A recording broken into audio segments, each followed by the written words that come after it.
भुजगशयनं पद्मनाभं सुरेश्वरं विश्वासधारणं गगनसदृशं मेघवर्णं शुभांगं लक्ष्मीकान्तं कमलनयनं योगविद्यारम्यं वन्दे विष्णुभवभयहरणं सर्वलोकैकनाथं।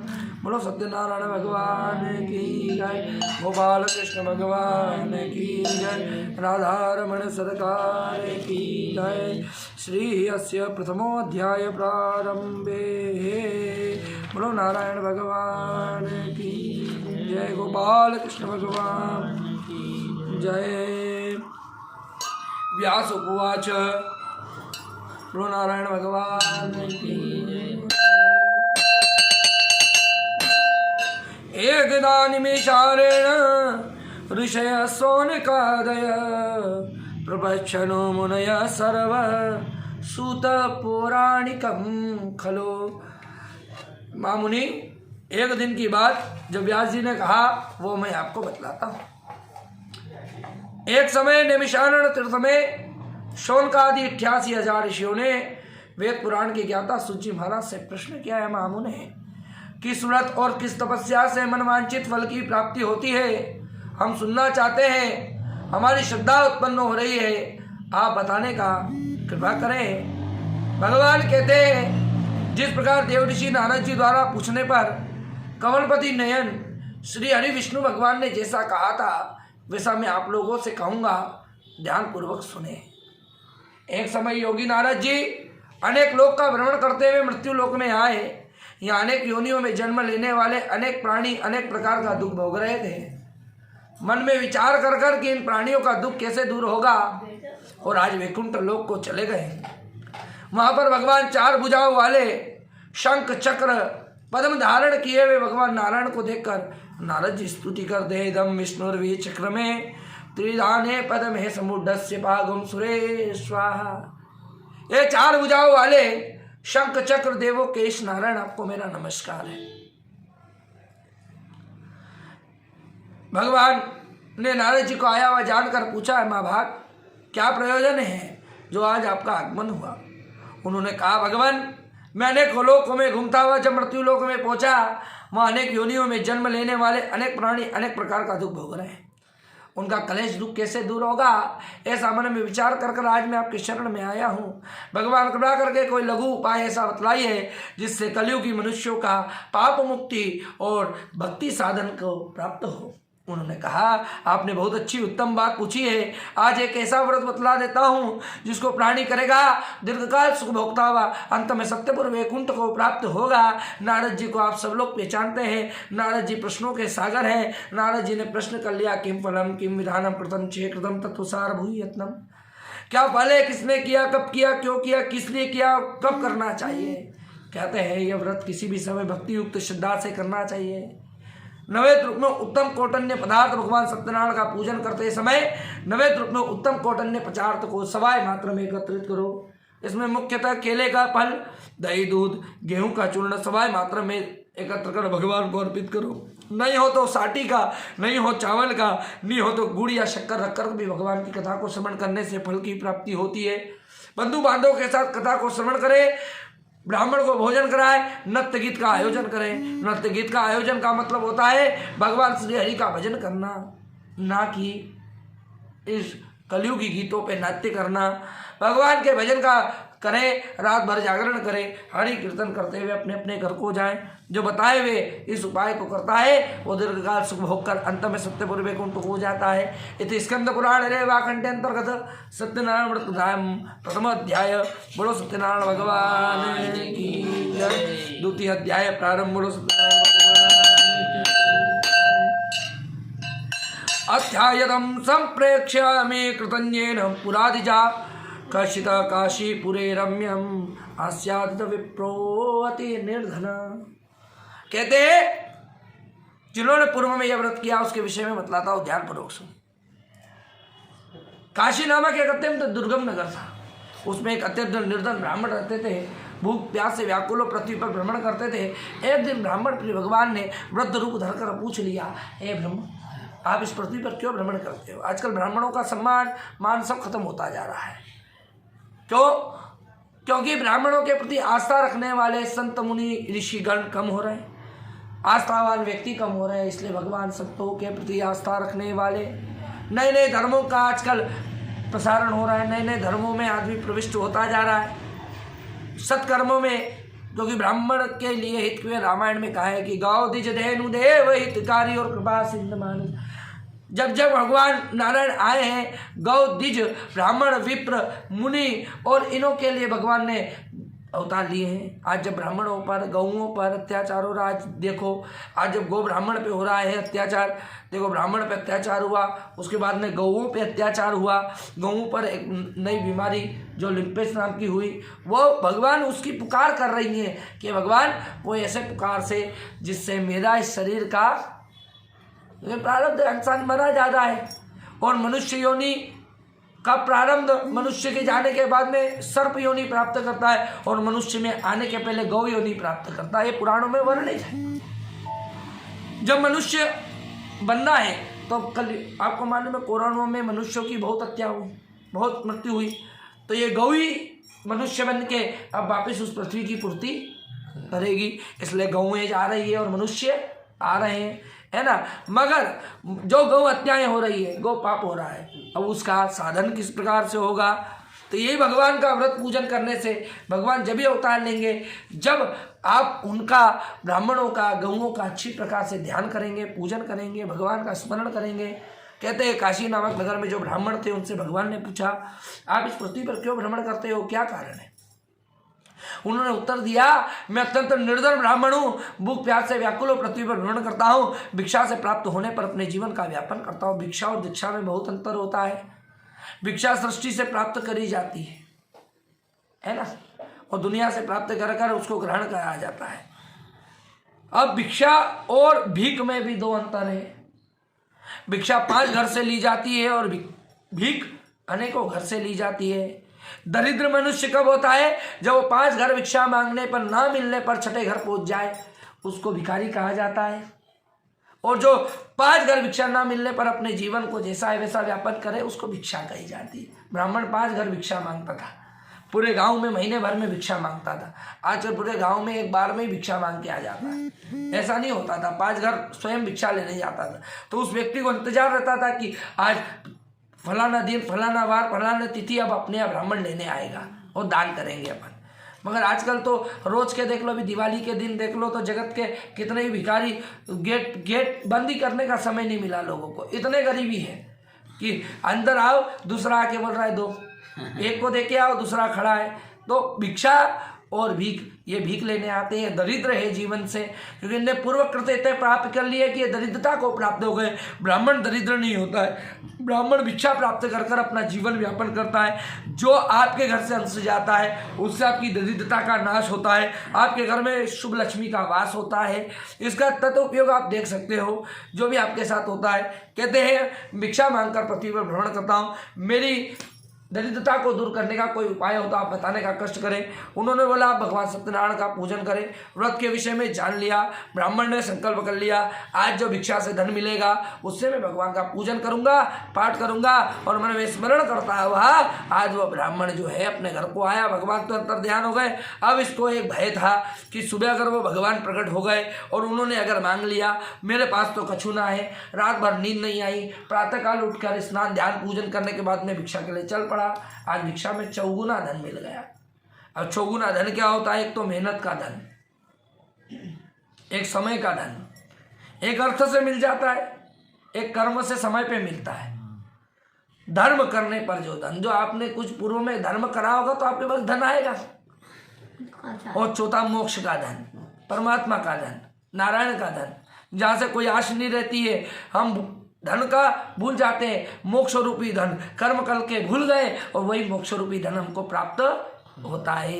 अब कब प्राप्त होगा? जब हम भगवान के प्रति करेंगे। तो आज उसे वही 4 गुना धन प्राप्त हो गया। अब वो 4 गुना धन लेकर आया, परमात्मा को अर्पण करी, कथा सुनी, भक्ति भाव से स्मरण कर कर कथा सुनी और प्रसाद बांटा, जिसके फलस्वरूप हर पूर्णिमा संक्रांति पूजन करता हुआ ब्राह्मण वैकुंठ लोक को प्राप्त हो गया। अब जिस प्रकार नारायण ने बतलाया था मैंने आपको बतला दिया, आगे क्या सुनोगे? इस पर उन्होंने प्रश्न किया कि ब्राह्मण से सुनकर व्रत किन किन ने कहा वह भी बतलाए। बोले सुनिए, एक समय ब्राह्मण अपनी धनशक्ति अनुसार पूजन कर रहे थे। वहाँ पर एक लक्कड़ आ रहा बिल्ग हुआ, लकड़ी का वजन, बूढ़ा आदमी था, आया, लकड़ी का वजन रखकर माथे पे रखकर चला आया। ब्राह्मण के घर के निकट लकड़ी रखी और लकड़ी रखकर प्यासा था। प्यासा होने के साथ साथ उन्होंने भगवान से पूछा। वहाँ पर ध्यान कर कर उनने देखा कि पास में पूजन चल रही है और पूजन चल रही, वहाँ जाकर बैठ गया। उसने वहाँ जाकर प्रसाद ग्रहण करा, पानी की प्यास भूल गया, मन में विचार करा और पानी की प्यास भूलने पर उसने पूजन करा और प्रसाद ग्रहण करने पर, प्रेम से बोलो राधे राधे, ब्राह्मण के घर में गया और पूजन करते देखकर प्रसाद ग्रहण कर कर बैठ गया। उसने ब्राह्मण से पूछा ये क्या कर रहे हैं, इसके करने से क्या फल की प्राप्ति होती है। उन्होंने उत्तर दिया ये जो सब कुछ दिख रहा है ये सब कुछ ठाकुर जी की कृपा से, सत्यनारायण की कृपा से, हरि की कृपा से प्राप्त हुआ है, इसलिए भगवान सत्यनारायण का पूजन कर रहा हूँ। बोले अच्छा, आप इस व्रत के विषय में सब कुछ बतलाइए, मैं अपनी धनशक्ति अनुसार करूँगा। व्रत के विषय में जानकर मन में संकल्प कर लिया, आज जो लकड़ी बेचने से धन मिलेगा उससे भगवान सत्यनारायण का पूजन, मन में विचार कर लिया। आज विचार कर कर बड़ा प्रसन्न हो गया। लकड़ी का वजन सर पे धरा, बूढ़ा आदमी था, सुंदर नगर में गया।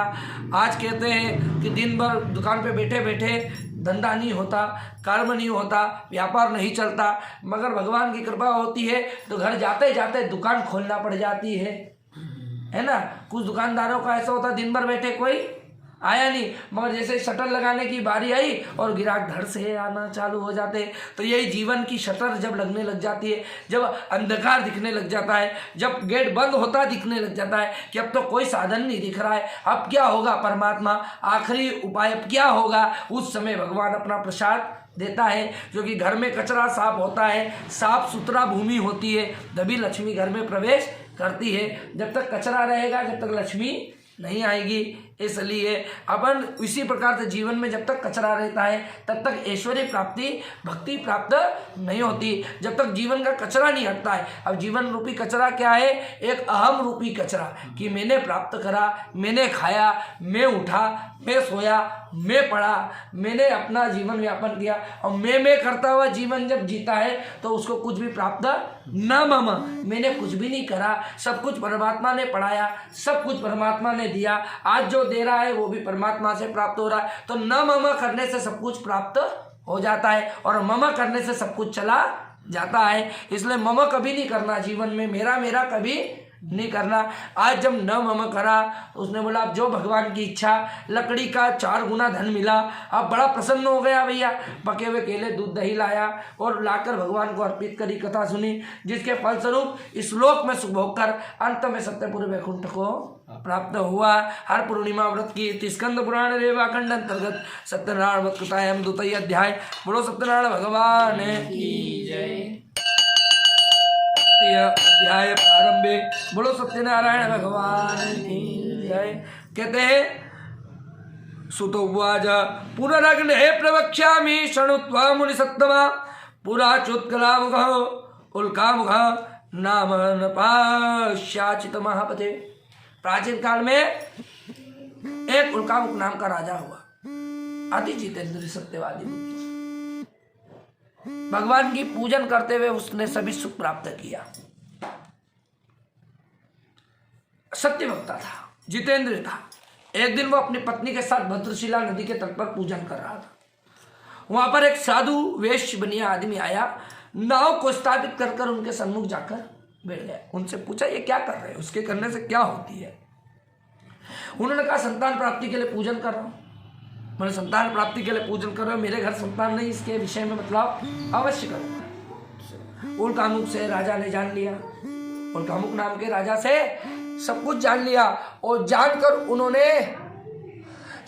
उन्होंने मन में विचार करा कि जब मेरे घर संतान हो जाएगी मैं पूजूंगा। प्रसाद ग्रहण करा, घर आया, अपनी स्त्री लीलावती से कहा जब मेरे घर संतान हो जाएगी तो मैं पूजन करूंगा। व्रत के विषय में सब कुछ बतला दी। भगवान की कृपा हुई, 10वें महीने में कन्या रत्न मिल गया। नाम कलावती रखा। कलावती पितृपक्ष और पितृ रूप में पितरों की कृपा से, देवों की कृपा से बढ़ने लगी। नाम कलावती रखा। चंद्रमा की कला थी उसमें, दिन पे दिन बढ़ने लगी। एक दिन स्वामी से कहा स्वामी अब करो। बोले नहीं, अब इसके विवाह के पश्चात करूंगा। कुछ समय बाद कांचन नामक नगर से वाणी पुत्र को लाए, हाथ में कन्या का दान कर दिया। दुर्भाग्यवंश व्रत करना भूल गया। रुष्ट हो भगवान ने श्राप दे दिया कि जा तुझे दारुण दुख की प्राप्ति होगी। दोनों ससुर दामाद व्यापार करने रत्नजीत के नगर गए। व्यापार नहीं चला। जब राजा चंद्रकेतु के नगर में गए, दिन भर के थके हारे एक पेड़ के नीचे सोते। राजा चंद्रकेतु के नगर से 2 चोरों ने धन चुरा कर भागे। काल की प्रेरणा थी। इन दोनों वृक्ष के नीचे सो रहे थे। वृक्ष के नीचे सोता हुआ देखकर उनके पास में चोरों ने धन रखकर भय के कारण एक पेड़ के पीछे जाके छुप गए। राजा का धन वेश्यों के पास देखा, पकड़कर इनको कारावास में डाल दिया। इनकी एक बात भी सुनी। इधर इनका जितना धन था सब कुछ राजा ने ले लिया। घर में जितना धन था चोर चुरा के ले गए। बचा कुचा खाने पीने में खत्म हो गया। कलावती एक ब्राह्मण घर गई, वहाँ पूजा होते हुए देखा, प्रसाद ग्रहण करा, बैठी, कुछ रात पे घर आई। माँ ने पूछा, बेटी इतनी रात हो गई, तू कहाँ रह गई, तेरे मन में क्या है? माँ मैं एक ब्राह्मण के घर गई थी, वहाँ मैंने भगवान सत्यनारायण का पूजन देखा। जैसे ही बताया, पूर्वों का संकल्प याद आया। आसपास से भिक्षा मांगकर व्रत किया, प्रार्थना करे कि मेरा दामाद और पति शीघ्र आ जाए। भगवान ने जाकर सपनों में कहा, राजा इनको छोड़ दे, नहीं तो तेरा धन नष्ट हो जाएगा। राजा ने तुरंत सुबह उठते सभा में मंत्रणा कर इन दोनों को बंधन मुक्त, शोर कर्म नित्य कर्म करने के बाद इनका जितना धन लिया था उससे दुगुना दे क्षमा मांगकर इनको उनके घर के लिए विदा किया। इनने मंगलाचरण करते यात्रा आरंभ करी।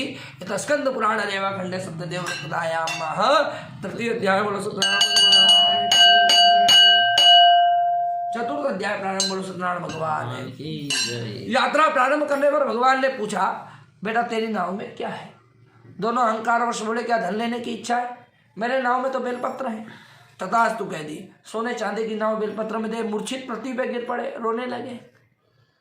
इनको देखकर दामाद कहता है, रोइए मत, ये सब कुछ आपके ही परिणाम स्वरूप हुआ है। आप ही अगर भगवान की भक्ति कर लेते तो आज ये दुख प्राप्त नहीं हो। ठीक है भैया, अब क्या किया जाए? बोले भगवान की शरण। दोनों समुद्र किनारे दंडी भगवान बैठे थे, उनके चरण में जाकर प्रणाम कर क्षमा याचना करने लगे। बोले आपके सामने जो कहा सत्य रूप कहा, भाषण अपराध की, हमारे क्षमा करें, हमारी रक्षा करें, हमारी नौका स्थित पुराना धन तथा मेरी। भगवान ने तथास्तु कहते हुए कहा कि आज से मेरी पूजा से वंचित मत रहना, तो आगे तुम्हारी इच्छा। कहते हुए भगवान अंतर ध्यान हो गए। ये नौका के पास में आए। इन्होंने बड़े प्रेम पूर्वक मंगलाचरण करा, पूजन करा और नाव में अपना धन देखकर बड़े प्रसन्न हो गए और यात्रा आरंभ करी। दान पुण्य करके यात्रा प्रारंभ करने पर कुछ दूर पे घर दिखने लगे। साधु ने कहा, घर जाकर बताओ। घर पर खबर पड़ी। घर पर जैसे ही खबर पड़ी तो कलावती लीलावती पूजन कर रही थी। लीलावती की हुई तो कलावती से कहा, आपकी पूजन हो जाए तो आ जाना। कलावती ने पूजन तो कर ली, प्रसाद का त्याग कर कर चली। भगवान रुष्ट हो गए तो नौका अपहरण कर ली। नौका अपहरण हुई देख के डूबी हुई जानकर अपने विषय में रोने लगे। साधु दोनों हाथ जोड़कर परमात्मा से प्रार्थना करता है कि परमात्मा मेरे या मेरे परिवार से कोई भूल चूक हो गई हो तो क्षमा करें। भगवान ने आकाशवाणी करते हुए कहा कि तेरी पुत्री प्रसाद त्याग आई है। घर जाकर प्रसाद ग्रहण करती है तो उसको उसका पति अवश्य। तुरंत घर जाकर प्रसाद ग्रहण कर आई। आकर उसने अपने पति के दर्शन करे। हर पूर्णिमा संक्रांति उप पर्वों पर नदी किनारे सब जगह पूजन करते हुए श्लोक में शुभ होकर अंत में सत्यपूर्व वैकुंठ को प्राप्त किया। इत स्कंद पुराणे रेवा खंडे सत्यदेव चतुर्थ अध्याय। बोलो सत्यनारायण भगवान की। पंचम अध्याय प्रारंभ। बोलो सत्यनारायण भगवान।